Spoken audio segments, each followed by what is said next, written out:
I am Patricia Frazier, and this is my final project for English 201. The reader response theory shows that literature is a two-way street. Literature's meaning is changed by the person reading.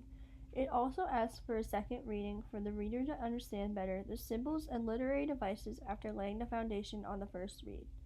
I definitely struggled with these assignments because I wasn't being as specific as required. However, my favorite piece of work is on the screen, and it was in response to the Building a Critical Inquiry section. I wrote, I am curious about the author's experience in the war. The lieutenant is so immersed in his memory that I am wondering if he had the same experience as the lieutenant. I do feel that if I had been more specific as to what I meant, it would have been a much better response. In this case, I am wondering if the author of The Things They Carried experienced a relationship similar to the one in the book, which left the lieutenant daydreaming and obsessing over a woman who did not love him. Critical analysis really forces you to dig deep and think about what you are reading. You have to find specific examples of literary devices to solidify your understanding of the text. The quote that I feel represents my work is on the screen, and it says, "This alludes to the laws of Muslims. They are not allowed to listen to music, however, the Taliban feels they are okay."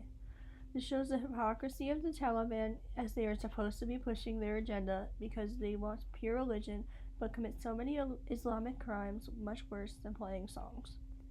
In The Kite Runner, the Taliban commit so many crimes that are against Muslim law, however they feel they are ruling under this law.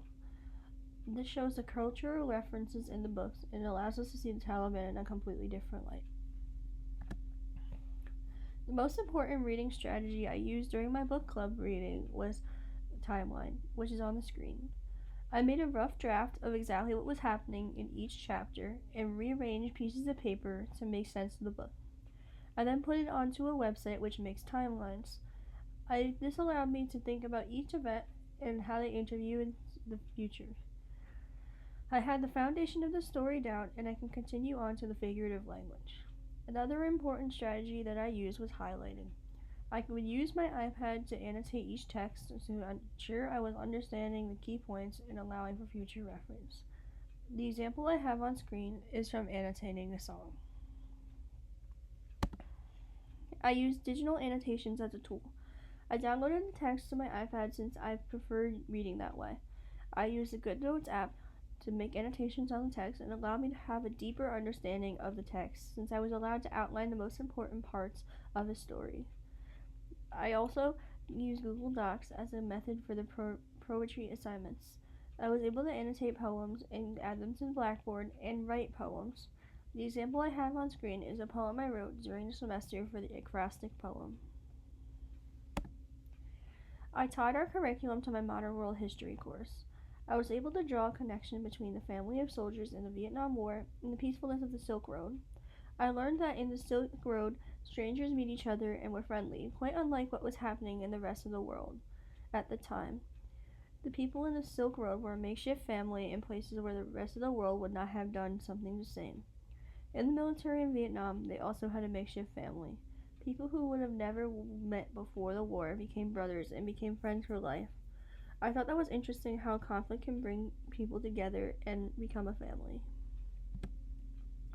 My biggest challenge was my effort levels. In high school, I was able to put no effort into my assignments and still be an A+ student.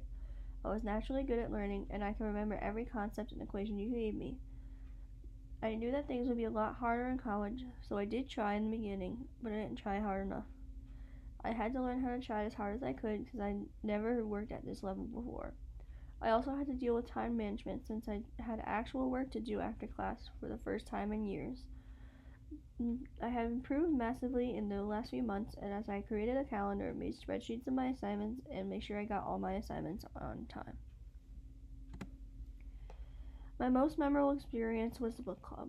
I'd never been in a book club before, and I found it interesting. I was able to share my thoughts about the text in depth, and I was enjoying it. I never liked reading, so this was a massive accomplishment for me. I was forced to read the book and understand it, so I had something to talk about during our meetings, and I was encouraged to finish the book. My aha moment was this project. Looking back at my assignments from the beginning of this course, I realized that these assignments were not very good. I'm amazed by how much I've grown and fixed my style of reading and writing. I've never enjoyed the essays and projects that come with English courses, but now I am able to write how I should be. This is the end of my presentation. Thank you for listening, and I hope you all get the grades you're looking for.